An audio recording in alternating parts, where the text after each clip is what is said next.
Hi everyone. So for this presentation, I will be talking about the flipped classroom model, specifically for the elementary classroom. I know that this model can be a little different for elementary as it really does have students functioning more independently and taking more responsibility for their learning. So this presentation will really be about adjusting it from the middle and high school kind of version that we might be used to seeing to gearing it for the elementary classroom. First off, let's compare the flipped classroom model to the traditional classroom. The traditional classroom is where the instructor prepares material to be delivered in class. The students listen to the lectures and take notes, and then they have some type of independent assignment, whether that be homework or an independent activity that they do after the lecture. Homework generally is the answer to this. They usually are trying to gear it for homework in the traditional classroom, but I know some schools are not a homework policy school. So just depending on your classroom.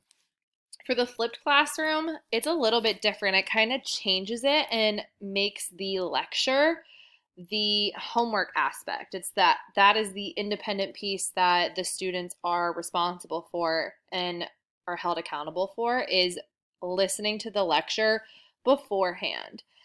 So that is the homework or the morning work that might be used in the elementary classrooms.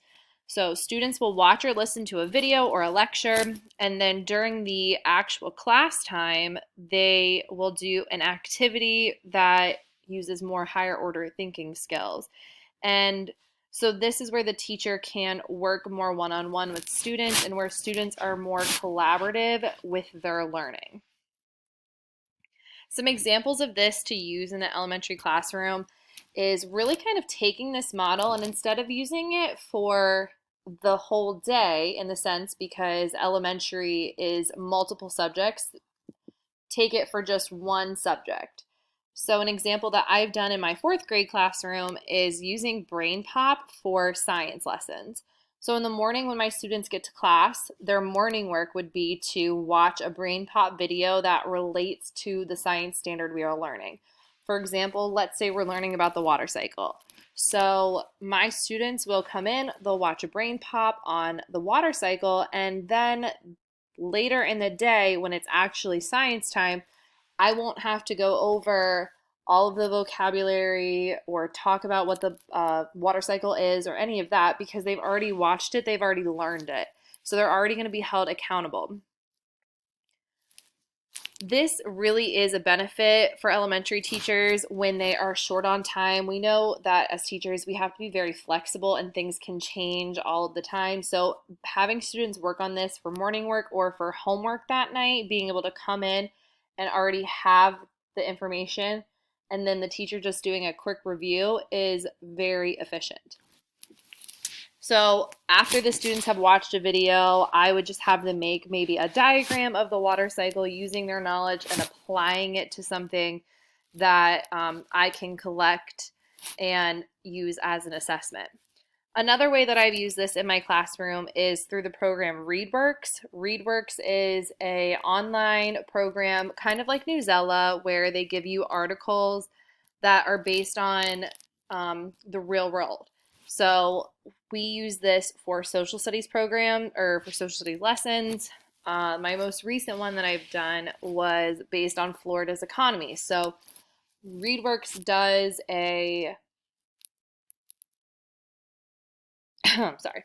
ReadWorks does a program where they have a collection of articles. So I will have my students read that collection, watch the videos, and then they have all the knowledge they need during social studies time. We only have about 20 minutes a day for social studies, so it's really nice not to have to read all the articles together as a class because that can be very time consuming. Instead, they're read for homework or for morning work.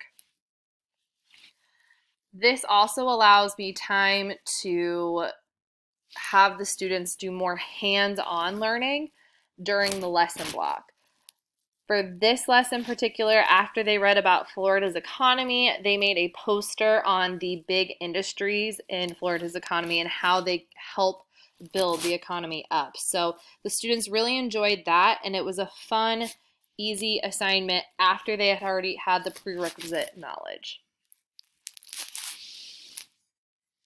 Overall, the flipped classroom model can bring many benefits. One benefit is the students are already prepared when they come to the lesson. They already have the knowledge that they need. Another benefit is that the students can access the content at any time. If they might not have understood the lesson on the water cycle, they can always go back to that video that was assigned and re-watch it as many times as they want. With a lecture, it's really like an all or nothing. You're listening and paying attention, or you're not and you miss the material. So it's definitely beneficial to have the content easily accessible to everyone. It also allows the teacher an ability to differentiate the instruction to meet the needs of every student. If I know that a student needs more time on a certain assignment, I can give them that more time by allowing them more time at home to work on it or in the morning. Lastly, it gives the teacher the ability to meet up and work with individual students and see how they're collaborating with one another, see the thought process that they have, and just learn what the student is learning. That gives the teacher the ability to know their students and learn their process and their thinking. Overall, the flipped classroom is a great model to use at the elementary level as long as it's used in the correct way.